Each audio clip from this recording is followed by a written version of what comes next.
শঙ্খ ঘন্টা।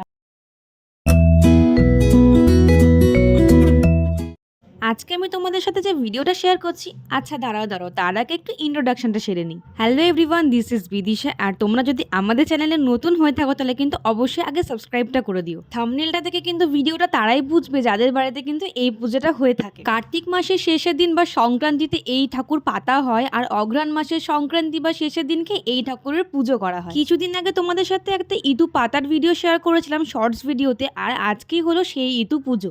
এই হলো আমাদের ইতু ঠাকুর। ছোট ছোট যে চারা গাছগুলো লাগানো হয়েছিল, বীজ দেওয়া হয়েছিল, সেগুলো কিন্তু বেশ ভালোই বেড়ে উঠেছে। ছোটবেলায় দেখতাম দিদান বাড়িতে ইতু পুজো হয়, আমাদের বাড়িতে কিন্তু বরাবর ইতু পুজো হয় না। ছোটবেলায় মা এই পুজোটা তুলেছিল, সেই জন্য দিদান বাড়িতেই হতো। এখন দিদানের বয়স হয়ে গেছে বলে তিনি এখন আর পুজো করতে পারেন না, সেই জন্য এখন আমাদের বাড়িতেই পুজোটা হচ্ছে বেশ কয়েক বছর ধরে। তবে এই পুজোর নিয়মটা অনেকটাই শিবরাত্রির মতন। একবার যদি তুলেছো তাহলে তোমাকে প্রতি বছর করে যেতেই হবে, আজীবনই করে যেতে হবে প্রত্যেক বছর। সেই জন্যই পুজোটার ফেলা হয় না। তবে আমাদের বাড়িতে এখন এই পুজোটা হচ্ছে। সকালবেলা পুজো ঘন্টার দিন তো মালা পাওয়া যায়নি, সেই জন্য কয়েকটা গাঁদা ফুল দিয়ে মালা বানিয়ে দিয়েছিলাম, আর সেই মালাটাই মা ঠাকুরকে এইভাবে পরিয়ে দিয়েছিল।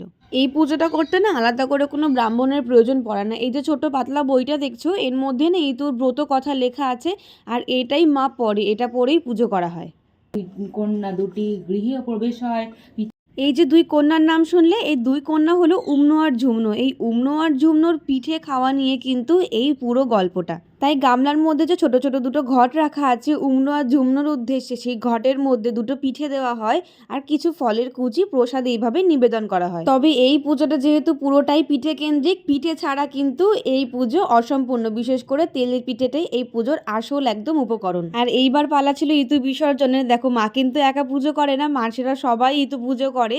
সবাই একসাথে যাচ্ছিল পুকুরে ইতু ভাসাতে, কিন্তু ইতু মাকে ভাসানোর আগে এইভাবে বরণ করে নিতে হয়। মাসি এখানে বরণ করে নিচ্ছিল। আর এইখানে দেখো এইবারে না সবার গাছগুলো বেশ ভালোই হয়েছে।